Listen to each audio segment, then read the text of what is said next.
what the fuck is the point of a price prediction? It's just to make you feel good. It's really an ego stroke. Yeah. Oh my God, it so is. It's like, I think that Bitcoin is gonna hit 60K by the end of this year. It's the Nostradamus phenomenon, right? Predict everything, you will eventually be right, and then you can look like a genius. Yeah, broken clocks right twice a day, right? Right.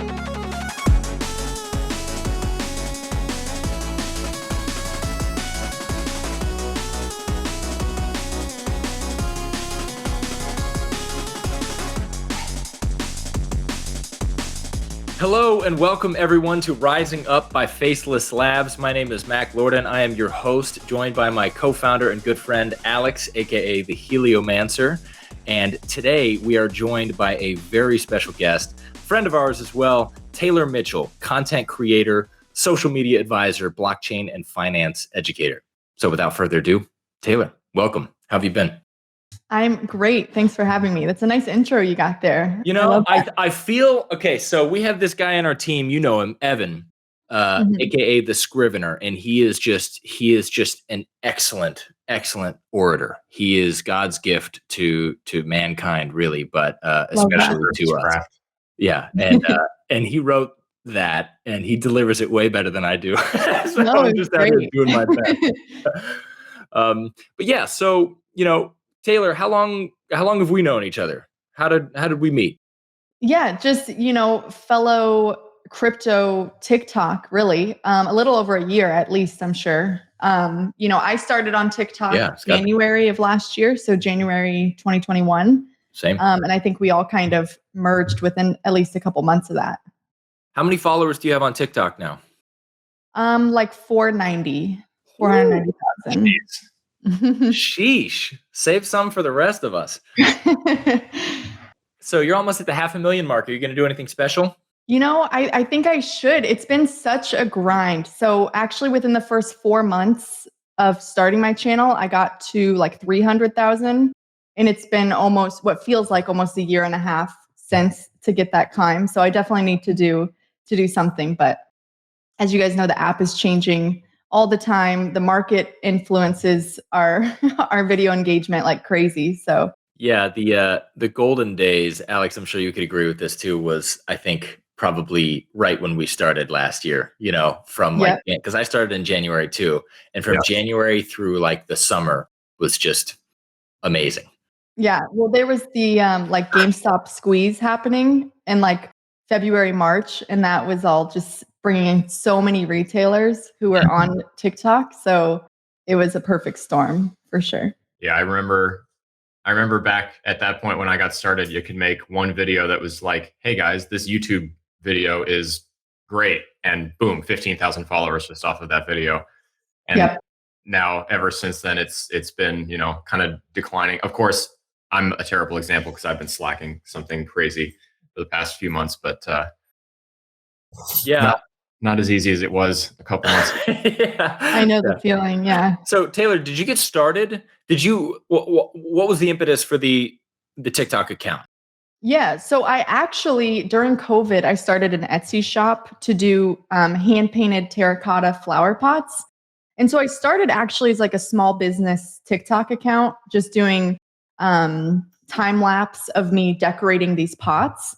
And then those was like little to no traction. I think I had like 100 followers. And then I happened to post a video of a side hustle that I do, which is flipping furniture, buying them off Facebook Marketplace or thrift stores, fixing them up and reselling them. And that video got almost 5 million views and brought in like 15,000 followers. Wow. So that was like what started the momentum. But then maintaining that, obviously I was like, okay, what am I really passionate about? And that brought in crypto and investing and side hustles and that whole thing. It's all kind of snowballed together. But that big turning point really was the furniture flipping video. Wow. Okay. Wow. That's pretty cool. I didn't know about that. I know it was kind of, right place, right time. If I had, and that's the other thing too. I like hats off to creators who struggle through, 5 followers, 10 followers, because I just happened to get really lucky that, all of my following realistically could probably come down to a couple dozen viral videos. It's not, you know what I mean? Like some videos just happen to bring in like 20,000 followers per video. I think one of my videos brought in almost 100,000 followers. So, it's kind of give and take, but, sometimes those videos just take off, and TikTok, that's what it's for, is the virality, unlike any other platform. So that's so true. And that's a good point. I've talked about that with other creators as well. All you need is that one video to just blast off, and you don't know what video it's going to be. You know what I mean? You don't. Yeah. I think I've only had one video where I was like, oh, I think this is going to be good. It was the one where I sent crypto I sent it, and then you're just sitting there like waiting, and you're like, oh shit, I fucked that up, That one I thought was I was pretty confident in that one. I used the time is collapsing soundtrack, the Inception soundtrack. Pulled out all the acting, But there's been other videos that I'm sure you can attest to too, where you're just like, I had no idea that this was going to pop off like this. And then I know. Yeah. Yeah. I was going to say, right when we got on here, you said you were able to flip out a video in just a couple minutes. And those randomly tend to be the videos that perform really well. Is that interesting? Whereas sometimes I'll do like really curated, scripted, the edits, the background and everything. And it's like flops. It's like, sometimes it's really hard to find a rhyme or reason. Right. And if you're out there and you're considering making TikTok or YouTube Shorts, which I would highly suggest nowadays. Taylor, I don't know if you're on YouTube Shorts. Yeah. But Alex and I have been hitting the YouTube Shorts grind hard, and it's really fun because it's like we're back in TikTok day one. We're like, oh, we hit 200 subscribers, let's go. So but if you just grind at it and you keep doing it, first of all, you never know what's going to work, right? So just try everything. Just throw a bunch of shit at the wall and see what sticks. And then, all it takes is one little video to pop off to kind of give you that encouragement to keep going.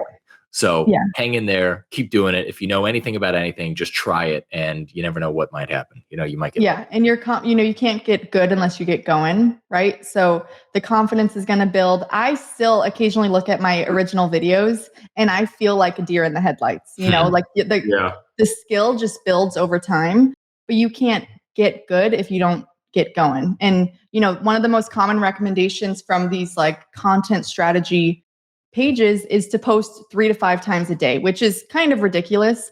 But the untold truth about that is because it gives you 3 to 5 chances a day to go viral, and it's 3 to 5 chances a day to get better. So it's not that the app needs you to do that or your community needs you to do that, but you're just giving yourself that many more times and chances to improve, which is, it's all a skill set. So 100%. Yeah. Yeah. Alex, I know when you started out, man, talk about deer in the headlights. And then, I would like to formally give you the most improved award because, and we had some talks about that too. You had a little bit of imposter syndrome, and I think a lot of people do. Yeah. When you start out, you're like, who am I? I'm no expert. You know what I mean? I'm not like a gazillionaire, but, man, once you hit the rapid fire crypto news and started like bringing some personality into it, I think people really, really gravitated towards it. Yeah, that was definitely a challenge. And to be honest, I still struggle with the imposter syndrome every single time I post anything. Just because I think that's kind of, if you're taking what you're doing seriously and you're really trying to put out good information, then you need to be questioning yourself and making sure that you're presenting things in a factual manner and you're doing the research you need to make a video, especially when no matter how many times we say, something doesn't constitute financial advice, that there's someone out there who is going to look at it from that light, right? Yeah. So I still I posted something earlier and it was something that like running the Faceless Many, I feel like super uniquely qualified to talk about. It's something we've had, Mac, it was about securities violations in NFTs, right? Something that we spend a ton of time thinking about. And like, we have a lawyer specifically for this reason and spend so much time talking about it and thinking about it. And I'm still like, I don't know if I'm comfortable enough like saying this. I got to go like Google some stuff really quick, then you get in your own head. But dude, those first, I did have a little bit of a leg up, but only in live streaming. So like filming a video where I was just sitting there talking to nobody, that was so weird. My first video is I mean, I know we all have that story, but man, Yeah, the lives is a whole other world because I mean, sometimes I would just like word vomit because you're just trying to fill the yeah. void because there's nobody else talking to you. And I remember the first couple times I was trying to be really active on TikTok Live when I first started. And I would be like mute for the rest of the day because you're talking for like 2 hours straight, just like talking, talking, talking. So now I've gotten comfortable in periods of silence on my lives. And occasionally people will be like, say something. But it's like, I need to gather myself before I say something I don't mean, or I just say like something dumb. So yeah, That's I know that experience feeling. right But there. yeah, in terms of the imposter syndrome, though, I heard something the other day that has helped me so much, and is that as long as you're growing, you're going to be doing something new that you're not qualified all the time. You know, if you stay in your box, you'll never have imposter syndrome because you're doing the same thing. You know, it's not something new. Right. But you know, if imposter syndrome means that you're doing something new for the first time and you're growing and just taking the next step forward. So that's kind of helped me because I feel that big time for sure. That's a great way to phrase it. I keep trying to tell myself stuff like that every time I, get locked out of making a video. Just like, Yeah. Everyone started somewhere. You can only, be as open as you can be about, the fact that you're not a professional, you're not an expert in something. And at some point you kind of just got to send it. Don't blatantly like make something up, but we see a lot of that happening. And oftentimes the ones who care the least are often the ones who are most successful, at least on TikTok. Like Yeah. like there's a few characters that we've talked about that just blatantly promote shit coins, right? Yeah. And they won't explicitly mention that either, too. They won't say that they're being paid by it. But those are the ones that'll go viral, and you'll get millions of dollars. Price predictions. That's something that Alex and I have griped about endlessly, right? Yeah. What the fuck is the point of a price prediction? It's just to make you feel good. It's an ego stroke. Yeah. Oh my God. It so is. It's like, I think that Bitcoin is going to hit, 60K by the end of this year. Why not 70? Why not 100? Why not 2 million? You know what I mean? Yeah. You say that 300 sounds good. So I know it's when you really like back away and look at it, it's like, gosh, you look like such a fool, and we've all been there. We've all been like, well, I think that makes sense. But when we really come down to it, nobody knows. Like, you just don't. Yeah. And so, yeah. And, a lot of content creators, there's people on the platforms will say that even like negative comments is still engagement. Like there's no such thing as bad engagement. I just don't agree with that. Like I'm not able to tolerate a video that performs badly and gets bad feedback. Like I'll take the feedback and that's great. But some people, they'll like do those, they'll intentionally say something just to like grab people to notice it or something. And I just can't do that. To me, it's like, there is such thing as bad engagement in my world. So. Well, totally. I mean, like if that's the way you think, then what's the difference between you and sensational news media, right? Yeah. Like totally. CNN or Fox News just putting on something inflammatory because they know that people are going to, be outraged over it. Yeah. Right.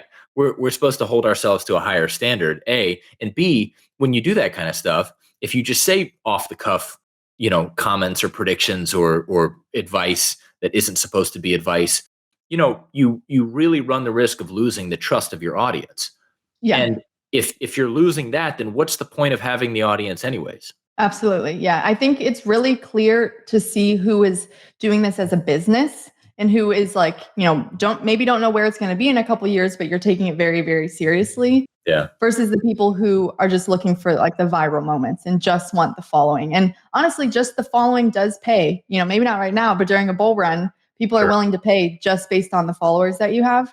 But, I hope in time, and I think there always will be a place for those characters, because you catch the wrong person at the time and they're going to pull out their phone and buy that crypto right away.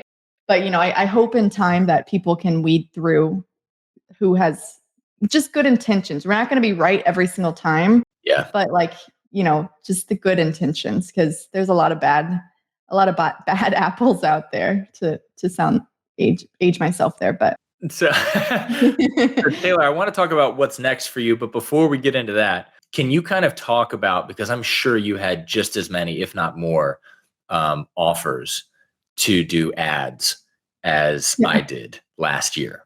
Like when shitcoin season was at a fever pitch, can you talk a little bit about what it's like, from your perspective, having hundreds of thousands of followers and, what kind of DMs you get and offers and everything else? Yeah, it's a little crazy, and it kind of changed my perspective on investing altogether. Like when I first started my channel, I was actually day trading stocks, and I started kind of trading crypto the same way. And then I would see these influx of promotions come into my inbox. And then a couple hours later, a couple days later, I'd see other people on the platform promoting those and not mentioning that it's a paid advertisement. Like, the number of times that which I can't do this from a business standpoint and certainly from a legal standpoint, but the number of times that I've been promoted to say, hey, this, and this project is running campaigns right now, just so you know. Because unfortunately, the number of people who are just not honest, which is so illegal and so immoral, it's shocking to me, and the number of people who will then defend themselves to say, oh, I'm not paid by this, or, like they didn't pay me, but I am an early investor. It's like, okay, at least say that, please. Because you only got that opportunity because you made this video. So that's my biggest thing with it is just, I'm fine turning down 99% of the ads. That doesn't bother me. And everyone's going to have different projects that they feel they align with. So just because I turn a project down doesn't mean that everyone should. That's not at all what I'm saying. But the number of times where I'm like scrolling and it's like, oh, there's Cherry Network, or there's like, whatever these things are that I know they just have a laundry list of people that they've reached out to. And then the creators aren't disclosing it. That's when it's so frustrating. But I'm not trying to also go out and be some sort of like community Batman and like be like, this is a paid ad, this is a paid ad, this is a paid ad. Because it's just, I just got to kind of stay in my lane because I'd be too busy doing that. Probably. You bring on a lot of drama when you do that. Lucas, Blockchain Boy, kind of took that upon himself to be the unofficial Batman, and he, for better or for worse, but he caught a lot of hate for that in certain circumstances, and sometimes it was warranted, but sometimes it was like, okay, you're being mean, but totally. He's a buddy of mine. We're gonna be neighbors when I move to Miami here. But are you moving to Miami? Yeah. Awesome. Not right away. I'm probably January or sooner. So awesome. Got a few more months left here in Dallas. Yeah. But awesome. No, I think it's interesting that like there's always ones that have been speculated too. So there's companies that say, hey, we want you to promote us, but don't mention that this is an ad, which is the greasiest thing I think I've ever heard of. It's just illegal. It's just straight up. Yeah. It's just an actual crime. Like call the feds. But there's also ones that people often speculate about, right? Like H-bar or Solana. Yeah. Remember when Solana had a really big presence on TikTok and everyone was talking about it? I was like, why is all this happening? And there was no hashtags about ads or anyone disclosing it. Do you guys have any opinion on that? I think TikTok can become an echo chamber. So, sure. Just for example, like even with, I'm trying to think of an example, like Phantom or H-bar is a good example too. Any of that stuff, like honestly, I don't even know if those companies need to promote, need to hire like obviously Ethereum's not going out and hiring influencers. Right. So, there's kind of that realm, but I do notice a huge echo chamber. I know a lot of people on TikTok and just the community in general really love quant. And I don't know how you guys feel about quant, but it's just like over and over and over and over. And it's like, please just tell me what it is you like about it. And then we can have a conversation. But, anyone puts out like a watch list and it's like, you got to add quant. And it's like, what do you like about it? And I'm not even saying I have a strong opinion on it, but there's definitely an echo chamber. And that's scary from a consumer because, with physical products, it takes a person an average of 8 times to hear about it in order to buy it. if that's the same with crypto, they can spend an hour on the app and hear about the same project 8 times. So, I love that we all talk about crypto. I think there's a really powerful position that we're all in to be able to, educate people on that standpoint. But coming from the consumer side, I do hope that people are, having their head on a swivel at all times. And it's easy to lose sight of that. Yeah, quant for sure is probably the crypto that I get the most comments and questions about. Like you're making a video about literally anything and there will be a question on it, like thoughts on quant. And at the beginning, I was like, okay, cool, I'll dig into this one. There's clearly like a demand to know about it.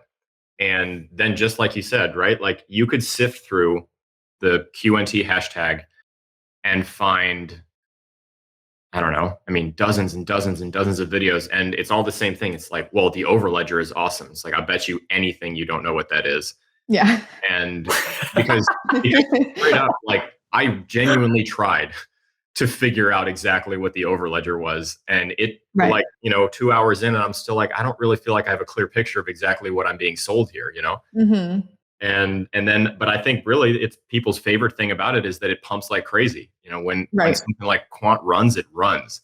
And so anything that can post gains like that is really easy to make a video about, because if you're a content creator trying to blow up, you know that you have safety in validating yourself and your own ego by talking about quant at some point, knowing that it will run at some point. And then I just have to stitch myself and say, hey guys, listen, I talked about quant in February and it's up 300% since then.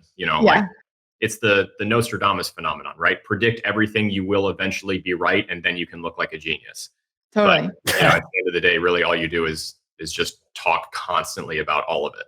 I know a lot of traders on Twitter do that too. They just make obscene amounts of calls and then they just repost when one of them takes off. And it's like, dude, I followed your advice. I lost all my money on the 9 other suggestions you had.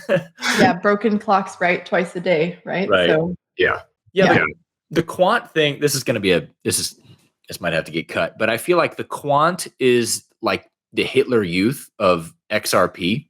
God damn it, Mac.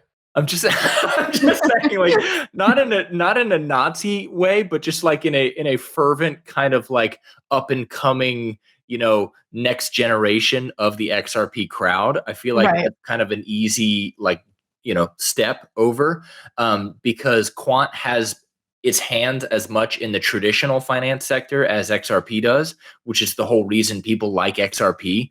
Like so many times I've heard them say, well, you don't fight against the banks, you know what I mean? And it's, cross-border, payments and stuff. And it's fast and it does what it says it's going to do. But my whole thing against XRP is like, okay, first of all, probably one of the most toxic communities. Second of all, we joined crypto to kind of get away from the traditional finance sector so that it could be something unique. Whether or not that's going to happen, then, that's another issue. But then the third thing is that like their whole shtick was being able to, do cross-border transactions so that you don't have to wait on things like Western Union. You can do it fast and securely, which is great. But that technology is not that cool. So if they pivot towards other things, which they are with their XRP ledger and, NFTs and everything like that, then they're also kind of fighting against the incumbent blockchains who were designed specifically for that purpose and have been advertising it for years. So that's also an uphill battle, which not to say that they won't be around in a while, but I don't know. There's just a lot of uphill steam. And I think it's driven mainly by people who are just amped about XRP because 589, Yeah. I always got a kick out of the cross-border payments argument because then we had that. I don't remember exactly when it was, relatively recently, but when they dropped Bitcoin tipping via Lightning on Twitter, and it was like, did they just like release one single software update that added cross-border payment capability to the Twitter platform using Bitcoin? Like, because I'm pretty sure that's what just happened. And then you could, and not to mention, like, if you're sending money from here to Venezuela or China or wherever, like, oh darn, I had to wait 10 minutes for my Bitcoin to arrive instead of like 4 seconds. I know. I was going to say, I send Ethereum all over the world. So Yeah. I'm doing cross-border payments You'll on. be fine, Bub. Yeah. Have a tea. Yeah. So now that we're firmly trying to get this podcast canceled by the XRP Army,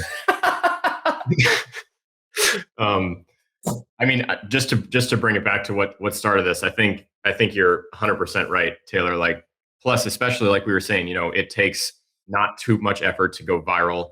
It just kind of takes trying different things and experimenting and messing around, and then something will happen. And when something does rip, like we've seen in crypto with any one of those videos, then everyone else in that niche is going to start doing that same thing. So then it just spreads like wildfire. And so I think that those videos like the quant stuff and whatever, like that thing was ripping, and then everyone wanted to make a video about it and try to capitalize on some of the passion around that particular topic. So yeah, that the echo chamber is definitely easy to fall into for sure. Plus, then once you're niche down, it's really hard to attract viewers who are opposed to it. And that's something I always struggle with. Like if I'm trying to start a discourse on a video and all of my followers are the ones who see it and they all just automatically agree with me, then I'm like, okay, well, this isn't really, helping accomplish anything. I'm not teaching anybody anything. I'm not convincing you to look into this or research this or something like that.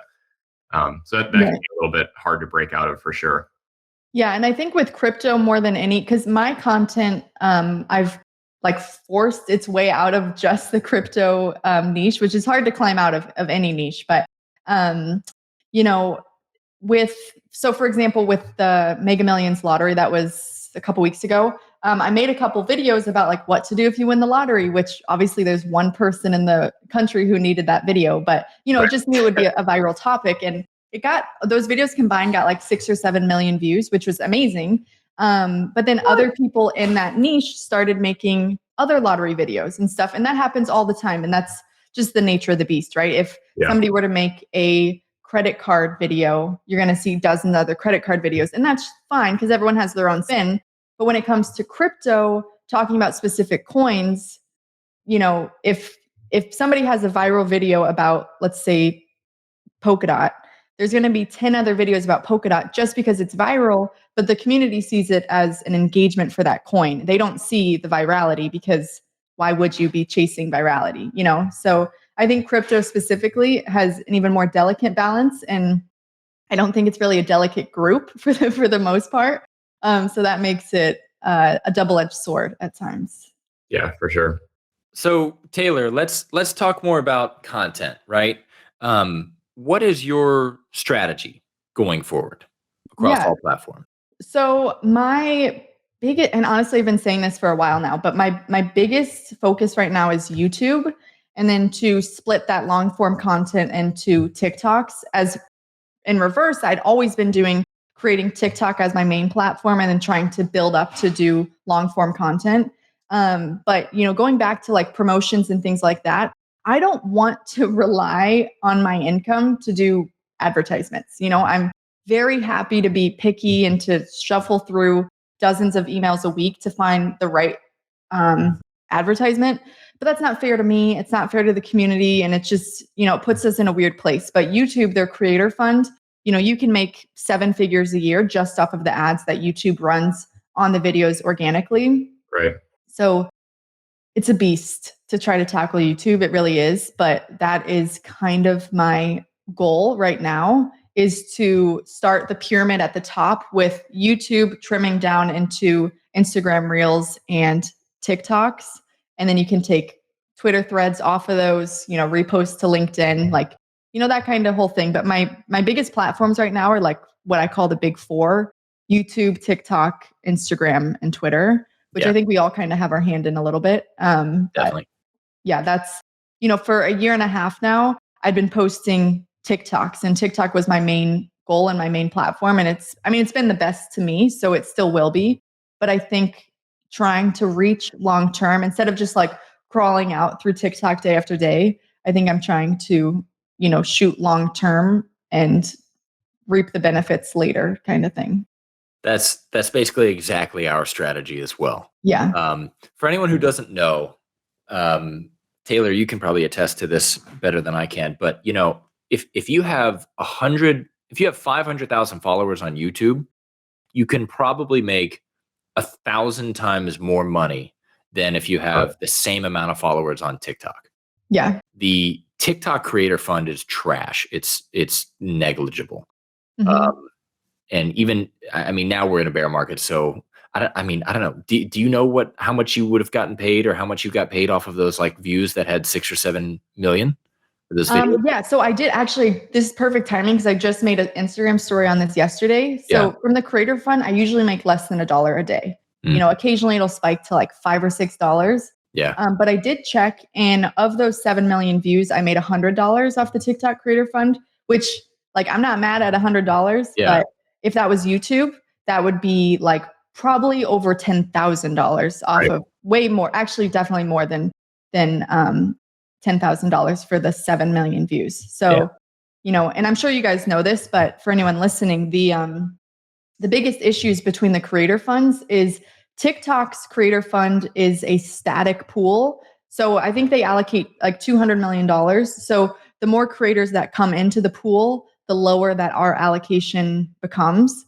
Whereas YouTube, their creator fund is percentage based. So creators get 55% of the revenue that YouTube makes. So because it's percentage based, as the platform grows, your income also grows, or at least it stays the same. So, you know, as TikTok is becoming more popular, it's a $55 billion company. Their creators are making less and less, which is, you know, this time last year, I was making like $10 a day. And now it's literally like 50 cents a day, or less than $2 a day. Wow. So I didn't realize how I don't want to say how bad it is, but really for the amount of effort, it really isn't good.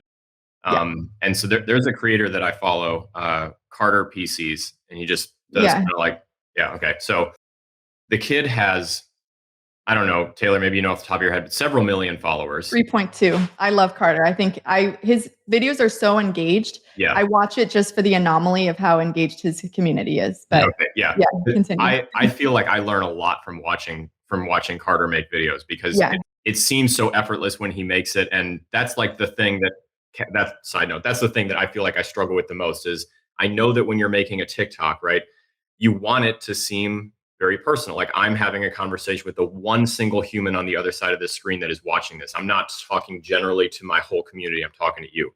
Yeah. And he is one of those creators that just crushes that. But anyway, I digress. The point is that kid has made 4 videos every single day for almost 1,000 days straight. And he displayed his analytics one time, and he pulls in like 100 to 150 million views every 30 days on videos. And in his entire existence on TikTok, he has made 20 grand from his content, right? I know. Can you even imagine how much money he would have made to amass what at this point is more than 1 billion views if it was on YouTube? Like it would be, you know, he would be one of the D'Amelios with one of those like just massive houses, paid off his whole family's like debt forever. And instead, like he bought a car, which is awesome. He's 16, but like that just hit me, because thinking about, you know, like just a little bit. So like I did Twitch before I did TikTok, and it was a lot of fun. That's where I got comfortable with live streaming and talking to myself and all that kind of stuff. And I never really got anywhere on Twitch, right? Like I never blew up and never had a crazy thing. I think I had one stream where I had 40 viewers, and I was just like, I can't even believe this is my life. This is happening right now. You know, but even just in like my couple months on Twitch, and I was so niched on Twitch, like what I was streaming. We don't even need to get into it. But, I already know what it's about. It was all magic. It was what? I missed that. Tell us, Alec. It was all Magic the Gathering. Yeah. I would do 2 things. One, there's like an online arena, and so you can like build decks and play the card game online. Or I would literally just like make coffee, set up the camera, and I would like build a deck, and then we would talk about why I was putting whatever cards I was putting in it. So like the people that were there were very engaged, but there was like 3 of them. Right. But even just that, I made more money before I was even like verified or was eligible to have like an account with ads on it or anything like that, because you need so many hours and so many watch time, just like YouTube. Made more than like I've ever made on TikTok lives, where I've had thousands and thousands of different viewers over the course of a year and change. Yeah. And people complain about how little Twitch pays their streamers. TikTok is like one of the staking pools. When they first open up a staking pool, they're like APY is 10,000%, but then as more and more people go into it, it gets down to like 5%. You know what I mean? Yeah.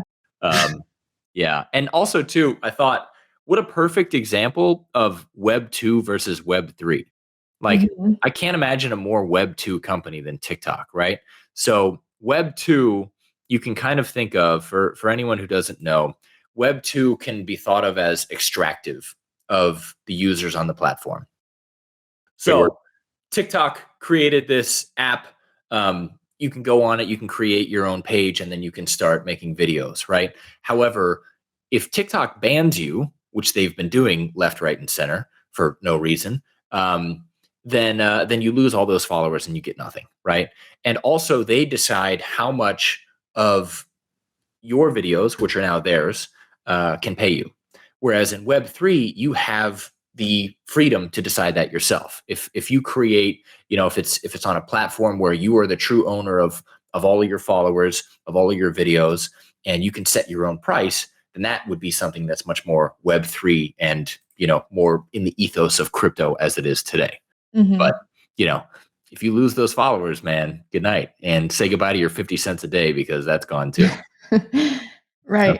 Yeah, I know. That's like the unfortunate part about TikTok, which I wish you could just look at the board of executives and just say what are you doing? Because for now, TikTok will only be a platform for me that I try to scale people out of. Right. So that I can, Instagram, I consider to be like a nurturing platform, because it's a lot more, they can see my stories, TikTok stories I've never really gotten into, but, I consider it like a nurturing platform. You can talk to people a little bit easier. And then YouTube obviously is the platform that I would get paid if I really hunkered down on that.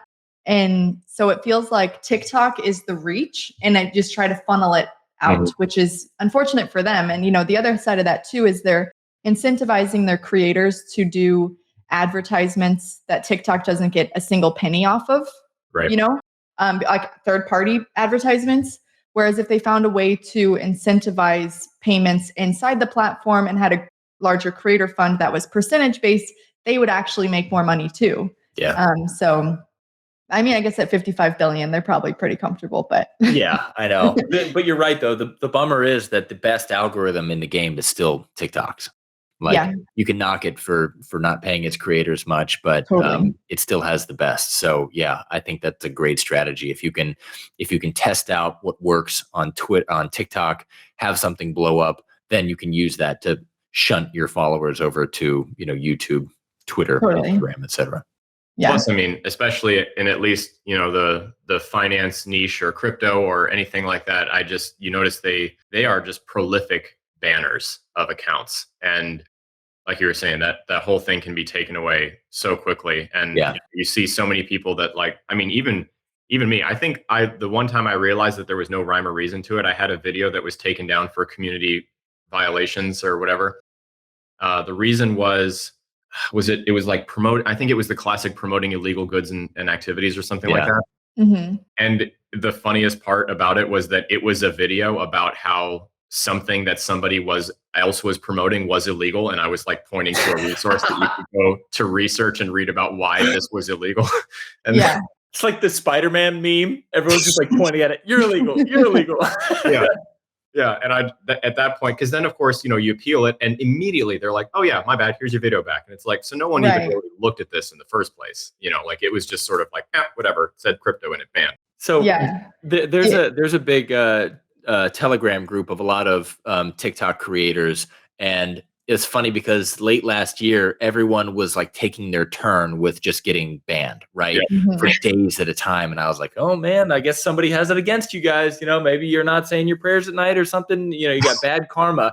And then it happened to me. I was like, F, because what happened is like, I would make a video, right? It would get taken down. I would appeal. So it would get taken down and then I would be banned for like 3 days or whatever, right? Yeah. I would immediately appeal it. And they would say, oh, sorry, we've reinstated the video. But here's the kicker. I stayed banned for those 3 days. And it still counts as a knock against my system. So I'm like, what the shit is this? Like we agreed, we come to a mutual agreement that this is legal and fine and safe. And I'm still banned. and then now I each one that gets worse, they ban you for longer. So eventually they do that to people, and then they're just like, you know what, F this guy, he's banned for life. So it really is quite tough. And if you can find a human who works at TikTok, then you are like Dog the bounty hunter. Yeah, you deserve the Medal of Honor. I think it's just a bunch of AIs that run that place. I've literally never even heard of somebody who works at TikTok. Well, so I can tell you. So I am. Oh yes, you got an insider. You got a guy. Another program. So I have an account manager at TikTok, and anytime there's an issue. Yeah, I think I kind of got it because I had a manager for a while, and I think the manager had some ends. But so they offer like master classes and things like that you can come to, which honestly aren't that great, which is a little unfortunate. But the kicker is just the other day, actually, which was really scary, I logged onto my TikTok and I get this huge notification, big warning sign that says major, like massive restriction, basically if I had one more trigger, my account would be closed. And I was like, that's a little scary. And it looked at all my appealed videos. And the most recent one I had was like in November of last year. And so I was like, okay, which you guys probably know, but TikTok's always rolling out new features and they're always really delayed. But I went back through, appealed every single video. They all got cleared. But my point to this is, in the meantime, I emailed my account manager and she forwarded me to support, which is just a black hole of nothing. There is no support. Despair. So she's great for some communication. Honestly, I have no idea how I got in the program or how this even came about. But yeah, it's when it comes to support, anything like that, it is truly a mystery. The Bermuda Triangle of help. A friend of mine, Lakota, the Happy Jewtalian on TikTok, a hilarious guy, gem of a man. Gem of a guy. He was great. We met in Miami, and he's been inviting us multiple times out to his house.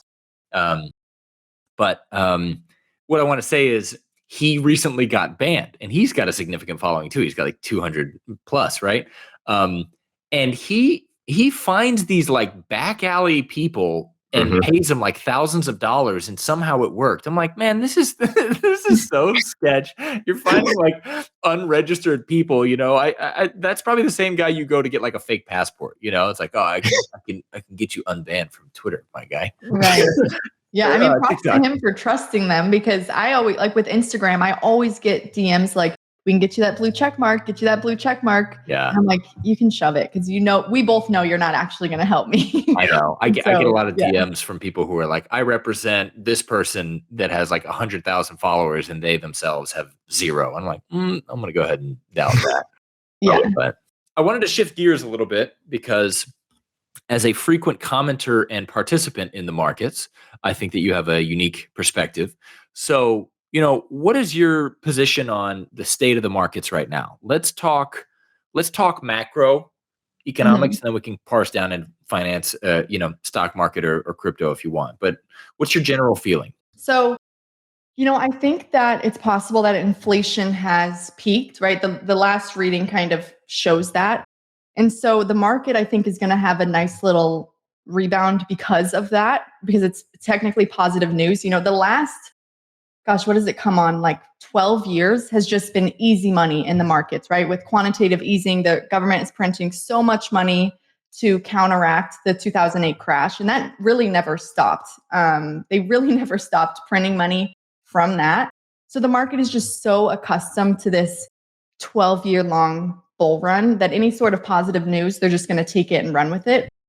But, and I genuinely do not consider myself an expert in this field, but I just feel like the hurt of the market, the actual, not even investor market, but I mean like just consumers and jobs being laid off and things like that. I don't know if that has reached bottom yet, which I think obviously would have an impact on the market moving forward. But I think, I don't necessarily want to say like bottoms in or bottoms not in, but I genuinely think that we aren't going up and to the right for some time. I think more of like just a sideways direction, because again, it sounds, echo chamber on TikTok, but like the macroeconomics with inflation and all those things, I personally just don't see that they've played out yet. A true bear market takes time. And you have to respect the x-axis and kind of like watch it play out. And I just don't think that it has yet. So right now, Bitcoin is at, well, I haven't checked today, but last night it was at 24.5. Yeah. Yeah. So what would you call that then? You would just call that a bounce, soon to return, lower? Yeah. I mean, I personally have not been, if you would have asked me 6 months ago, I was living and breathing by my CoinMarketCap app and like watching the markets 24/7. But to me, I think anything is pretty insignificant right now, because I just personally don't think that there's going to be anything long-term bullish for quite some time. Because again, I think, obviously the Ethereum merge, if that plays out how everyone imagines, that really is extraordinarily bullish for crypto, being that they're essentially fixing the plane while it's flying, and something like that's never been done before. But I still just think that the larger market as a whole still has a lot of pain to recover. And I will say crypto is kind of the odd man out in all of the asset classes, being that it is seen as an alternative investment, given just the nature and like what it aims to be. But, I just think that certainly until we were to beat 30,000, which we haven't done since, I'd have to look at the count. It's been months, since we've been below 30. I think anything until then is just kind of pointless. And I personally, I've been dollar cost averaging since like March or so. And so my strategy has changed so much since, which I'm sure we all have, right? But my strategy has changed so much since since November, that for now I'm really rather hands off. And I think the more that people are in the market right now, the more likely they are to get burned, and more likely they are to be faked out, especially with, creators making really bullish videos and stuff. And things are exciting. Like, don't get me wrong. And there is opportunity to make money. But I just think the macros, which again, I keep saying that it sounds like an echo chamber, because everyone says the macros, but it really can't be taken lightly. Like the car market, for example, is just now maybe kind of coming down to earth, because there was such a shortage.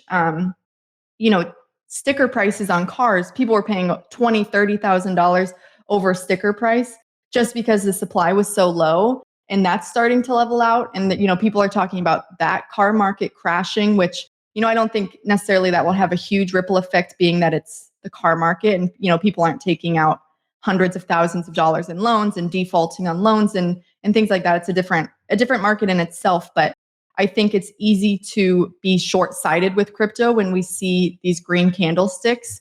And I personally just think at the very least, there's time left in this direction.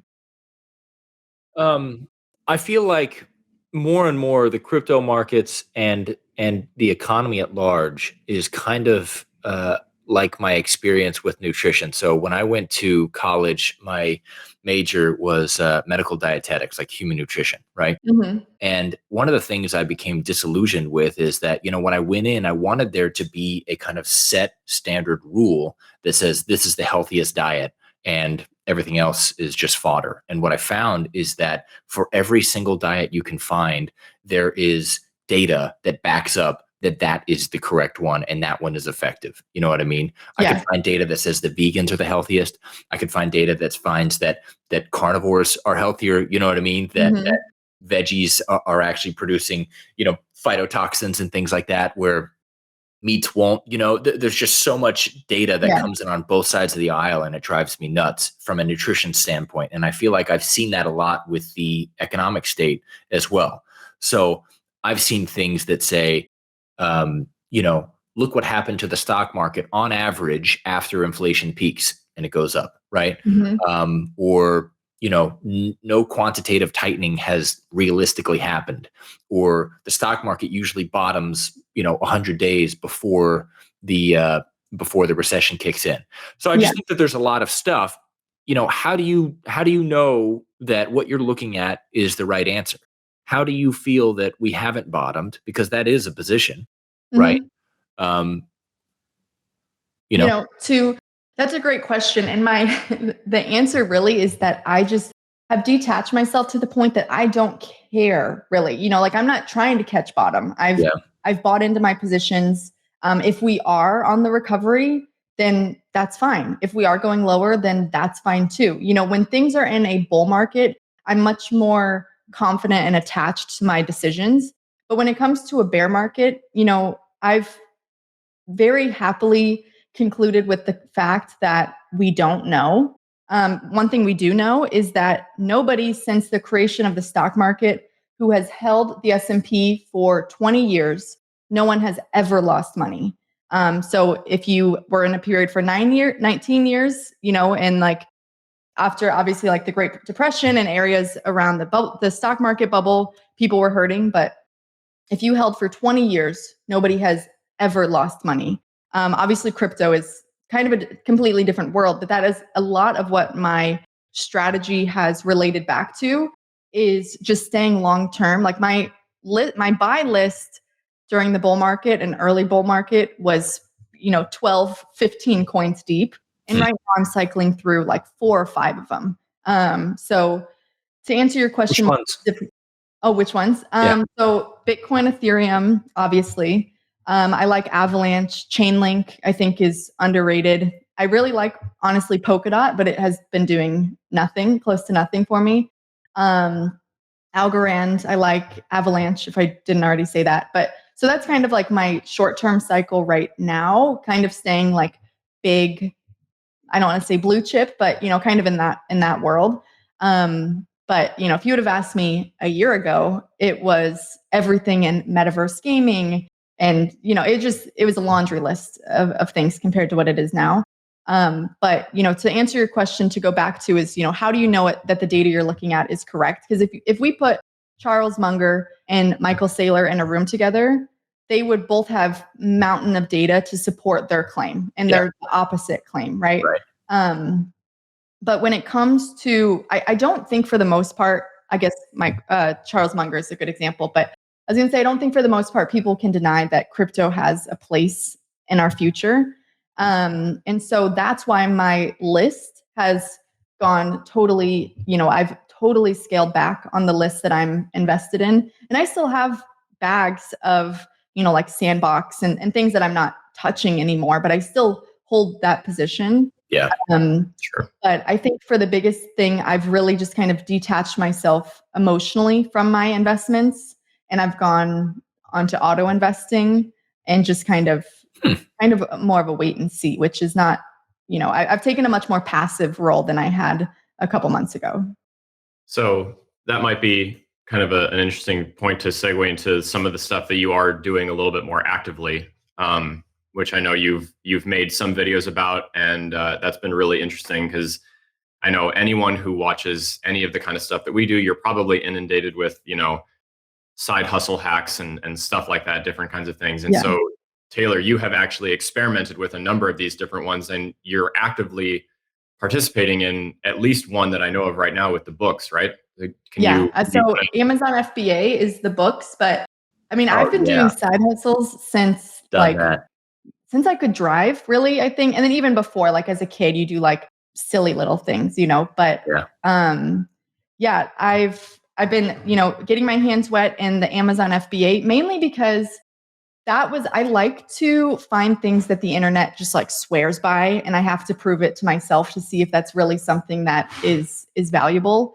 But, everything from Instacart delivering groceries and reselling furniture, Uber Eats. I did Quick, which is like a hourly based like need for hire for restaurant work. So I did like some random catering stuff. And I've even signed up for like a medical test subject where you like apply lotion for a week and see if it like gives you a rash or something. Like, I've done just about everything. The biggest thing is I was just going to say, what are some, like, if you had to say you're the biggest miss versus the one that you have found the most success with, or the one that was the best for you?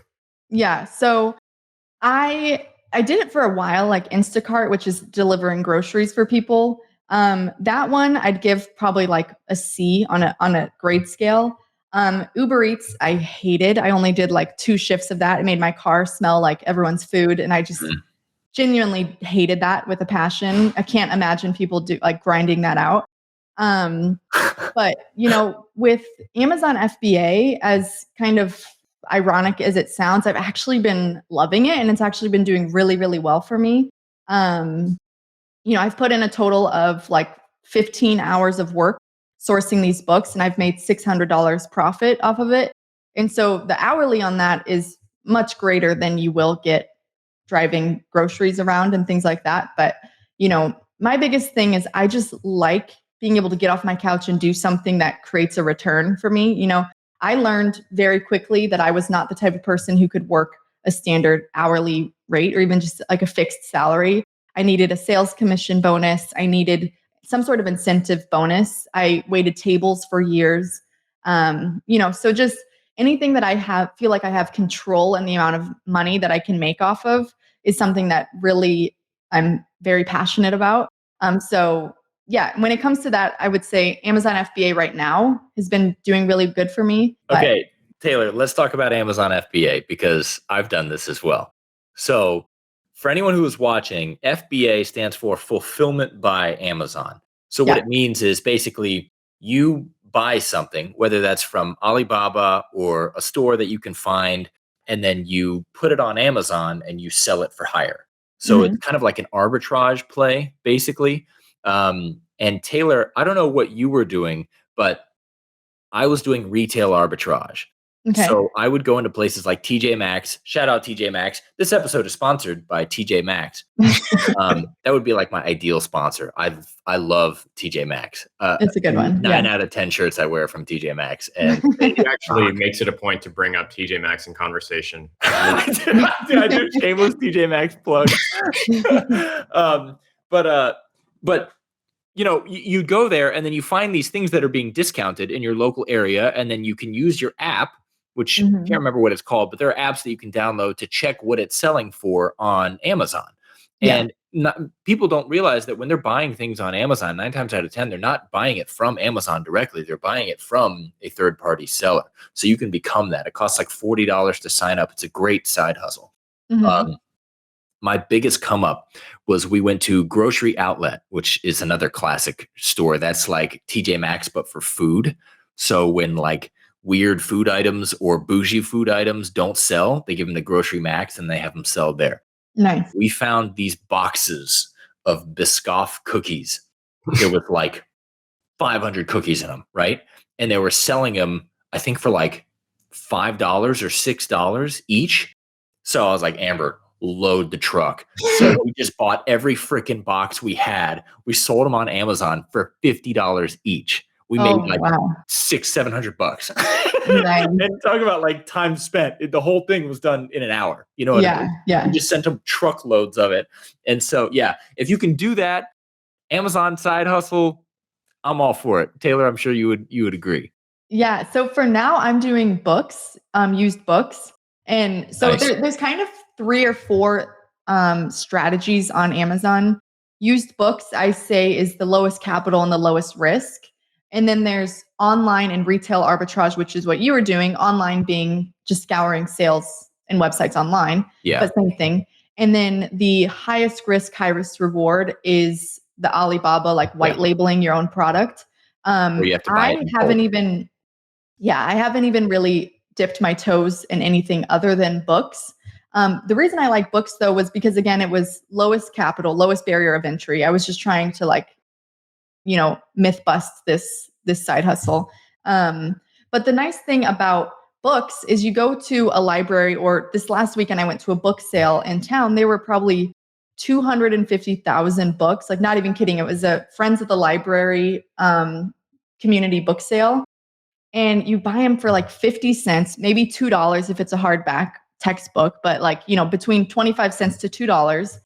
and you can sell them for obviously a lot of money. My very little time that I've done in retail arbitrage, I go to like the clearance aisle in Walmart, and if I found something, there was one of that item. It sounds like maybe you had different experience, but if I found something that worked, there was only a short variety of that item. Yeah. Whereas books, it's at the very least, I'm walking into 200 books that I can scan and have a chance at. But so that's what you're doing. The same thing though. You're scanning it, right? And then see how much it goes for. Nice. Yeah. So what I'm doing is there's an app called Scout IQ. Yeah. And it's you scan it and it's connected to your Amazon app. And it tells you, it already knows how many times it's sold in the last 6 months. It already knows that price that you should list it at. And then it tells me a bright green screen to accept it and to take it and how much I can make off of it, or just a red, reject. And so you can probably scan 100 books in a minute, just pop out the barcode and scan these things. Great. And, for example, there was one book I was set to make like $80 profit, but it had not sold once in 6 months. So it told me not to take it. So it's actually a rather intelligent app in terms of like, it doesn't matter how much it's going to make. If it doesn't sell, it doesn't sell. Yeah. The volume on that though is ridiculous. I think I take maybe 5% of the books that I scan. So you're going through a lot of volume to bring in some books. But it's a fun little hustle for now. I know people have scaled it to 6 and 7 figure business. I don't know if that's, something that I'm necessarily interested in. It's kind of dirty and laborious work, but for now it's nice to be able to go out and do something to make a return. So I was going to ask, it sounds like you already answered the question, but you don't really have to do a whole lot of, weighing pros and cons. Like it sounds like the app and the software is really doing a lot of the heavy lifting as far as determining what you should and shouldn't take. So I was going to ask, like, do you have a specific margin that you would, like if I'm only going to make X, I would ignore this one or whatever. So you don't really have to make any of those or many of those decisions, it sounds like. Right. No. So my only kind of barrier that I do other than the app. So the app, for the most part, like I think the lowest the app will tell you is if it's a $3 profit, but it also would have had to sell like 20 times in the last 6. There's different metrics. It's not like all black and white. But for me, the only other barrier that I look at is because I'm sending these in bulk to Amazon, you can only send a 50-pound box at most. So if it's a massive book that gives me $3 profit, I'm going to skip over it. Right. But if it's a teeny tiny 20-page book that gives me $2 profit, I'll take those all day because it takes up no weight and no space in the box. So, but that's really the only metric. Yeah. We ran into that too, because actually our most profitable item was a pan, was like a giant frying pan. We had to bubble wrap these pans and put it in the box and then send that out. And each one weighed like 4 pounds, but there was just so many of them at every TJ Maxx we went to, and they were so profitable. Taylor, I wanted to ask, are you trading at all? I know you said you're dollar cost averaging. Do you find yourself trading? Not so much. I mean, so I think we had touched on this a little bit earlier, but Solana was one project that, at least last summer, every time the market fell, Solana was the first project to rebound, if only temporarily. And so those kind of situations I was looking out for. But right now, like I said, I'm pretty passive on my investments. Got it. Only because I'm trying to find out what is next for me, big picture. A lot of creators, they have a business on the side that they're secretly promoting the whole time, or, it leads to something. And for now, the end of my road is my content, and so I'm trying to discover what is next for me in terms of creating an agency or just whatever, different things, trying to kind of avoid the course road because it's such a hated path. Yeah, it's a tricky one. But yeah, so, for me, while the market is taking a breather, I'm taking that opportunity to see what else and see what's my next path. So kind of in that line, and I want to be cognizant of your time because we're just kind of over the hour You're good, yeah. here. But I remember there was a point where you made a few videos and you had gone to a house that was like set up for content creators and you kind of took like a time to focus on that. Can you kind of briefly go over whether that was beneficial or if you have thought about doing something like that again? Did you think it was worthwhile? Yeah, so I've had a couple different experiences with that. So when I had a manager last year, which I don't actively have a manager anymore, but they put together this house, and it was actually sponsored by public.com, which is a stock trading platform. And they brought us all to Austin, and we stayed and we went to FinCon, which was a finance fintech conference. And it wasn't like launchpad kind of like melting pot based. It was just purely for engagement, which I loved. We're still really good friends with everyone who went to that house. It was just so great. Like, I know the three of us could sit here and talk about content creation and the weird pains that come with that. And so it was just amazing to reach out with other creators who could connect on that pain level. But the other thing is I took a couple business meetings in New York, and the person who I was meeting with actually was staying at Launch House, which I'm not sure if you guys are familiar with Launch House, but it's a company that startup founders can go and they live in for a month. And so it's, a hodgepodge, a melting pot of these startup founders living together for a month essentially. And they do their standard, the job for their project, but they get that additional collaboration with other founders. I think that's extremely valuable. And I'm definitely interested in seeing, finding myself in a launch house for some period of time. But, like I said, that kind of aligns with what's my next venture that requires that, but I think any sort of collaboration with other creators or founders or, really whatever your field is, I think is super valuable. And I'm actually rather introverted, so I tend to avoid those things. It's kind of the reason I hate to admit that I've never gone to a conference is I just feel like just shy, like walking around those things. But anything that you can do to like connect with people like that, like 10 out of 10.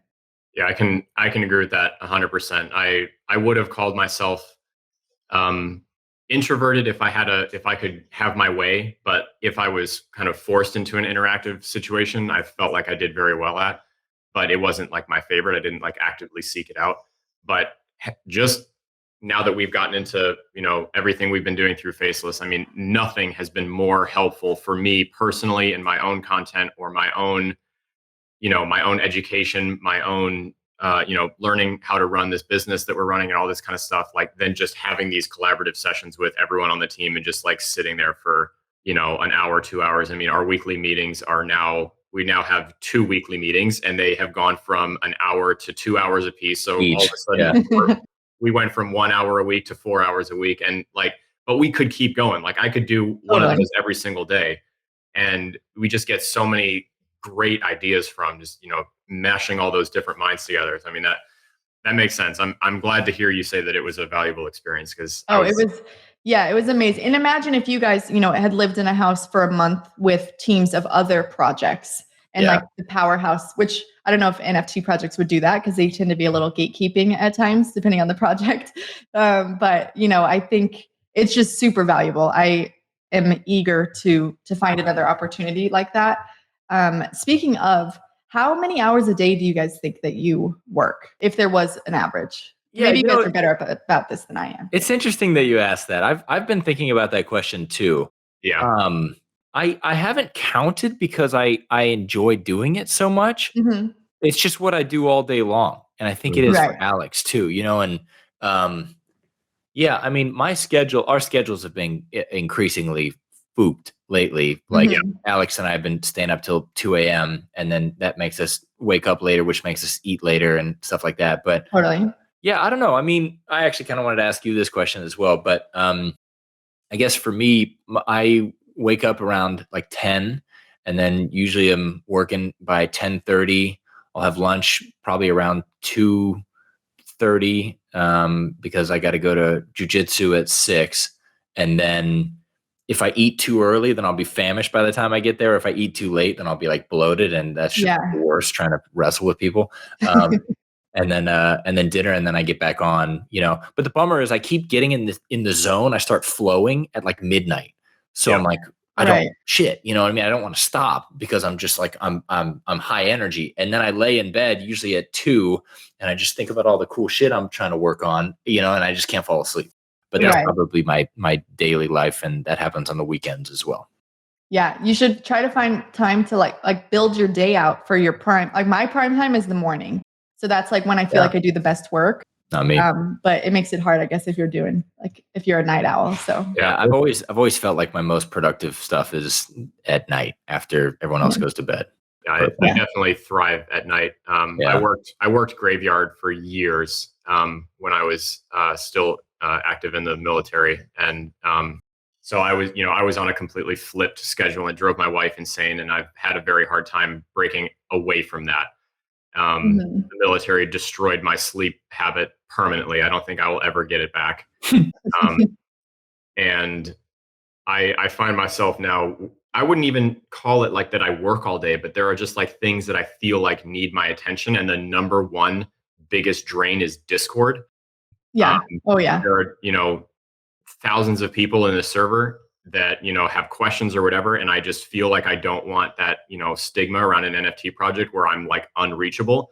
Totally. So it ends up with me just like driving myself to death, trying to like stay there and answer every question and open, close every help ticket and everything. And then finally last night, actually, it's funny you mentioned that because last night it came to a head where I was like, all right, this is enough. Like it's been too much. I was supposed to do a Twitter space and I just completely blanked and blew straight through it because I was doing something else. And so it's tough, like that we shill relentlessly that like wake and grind kind of mentality, but it can be really, really burdensome on the individual because there are parts of this that I am obsessed with doing, that I love doing, that, of course, but yeah, I think at this point it's easier for me to say that I don't work about 3 hours of every single day. And those are 3 hours That's fair. Yeah. Horribly sleeping to then get woken up by a dog who doesn't care that I was awake till 3. As Grant Cardone says, white space on the calendar is the devil.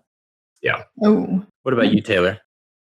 Yeah, it kind of never stops, but not in a good way. It's kind of like, so we just bought a house recently. Yeah, congrats. And, I was gonna say, thank I love you. the setup. And it needs work. It's an old house, a really old house. Yeah.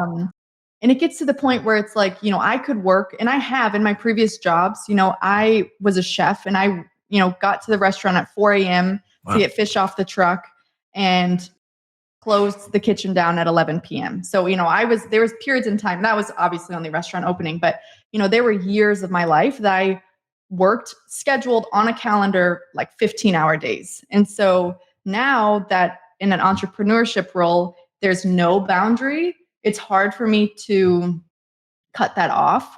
And not always in like a working grind mode, but sometimes I'll be watching a movie and be like, oh, maybe this would be good B-roll. And I should like do some like clip of me watching this video, or, just kind of like cliche things, or like I'll go and buy tacos from a restaurant and I'm like, should I make a video about how much these tacos cost? Like, just shut it off. Just shut it off. Yeah. But to that point, the house needs a lot of work. And there's times where I'm just sitting up here, like pondering what work I need to be doing with this. And so that gets, doesn't get attained to.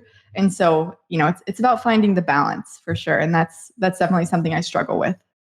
So maybe one more thing before we send off here is, Taylor, I know you're a student of success as well. What kind of things are you doing in your life? What books are you reading? That maybe you recommend to anyone who might be watching this? Good question.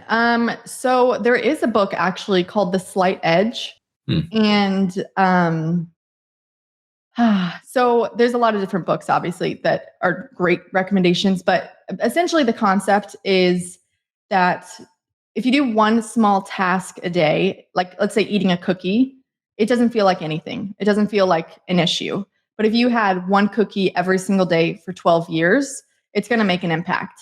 And so the same thing goes with doing any little task, whether it's checking your budget, just looking at your bank statement, anything like that. It feels like a medial, insignificant task, but over time that compounds into something, significant. Cool. And then when it comes to entrepreneurship, a book for that would probably be The 4-Hour Workweek, which kind of like flipped my life on its head. I was in the middle of a project that was very reliant on my one-on-one time.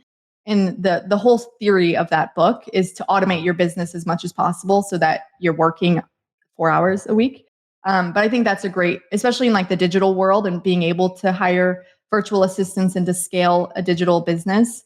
I do think that the 4-hour work week is one Very to add cool. to the list. Tim Ferriss is an inspiration to myself and many of our team members as well, not just for his books that he's written, but the podcast as well. You know, he's prolific. He's great. So great. Well, that's awesome. Alex, did you have anything you wanted to add? No, I just wanted to thank you for your time today, Taylor. I know as we have just finished discussing, we're all very busy individuals, and I think this was I learned a lot. So I think there's a lot of value here. I'm glad we got to talk about some of the side hustles and stuff because I've been super curious about that. So I just appreciate you taking time out of your day to come here and do this with us. Of course, anytime. Yeah, it's a well-rounded talk. We've really done the full gamut of all the things in life, I think, or at least we're getting there. At least somewhat connected to, however tenuously to personal finance and growth and Web3 and everything like that. Going forward, where do people find you? How can people get in touch? Yes, like I said, the major 4 platforms: TikTok, Instagram, Twitter, YouTube. TaylorMitchell.io is the username across all platforms. So. Oh, wow. Good for you. Okay, nice. All right, great. Well, until next time, thank you everyone for being here. Rise up. Rising up, for real. Yeah, we ran into that too because actually our most profitable item was a pan. Was like a giant frying pan. And so we'd have to bubble tape, oh my God, bubble tape these, Jesus Christ, that's getting cut. We had Thanks so much for joining us on this episode of Rising Up. Hey, before you go, I've got a quick favor. Would you please take a second to leave us a rating and a comment or quick review? Aside from listening, it's the most important thing you can do to help our show, and we really appreciate it. If you want more from our team, be sure to follow us on Twitter @TheFacelessMany. That's where you'll find the link to our Discord server and all the latest updates. If you'd like to be on our show, if you have questions for our team, or if you're interested in becoming a sponsor, send us an email to hello, that's HALLO, @facelesscrypto.com, or get in touch through the contact form at our website. Thanks again for listening to the official podcast of the Financial Revolution. Until next time, rise up.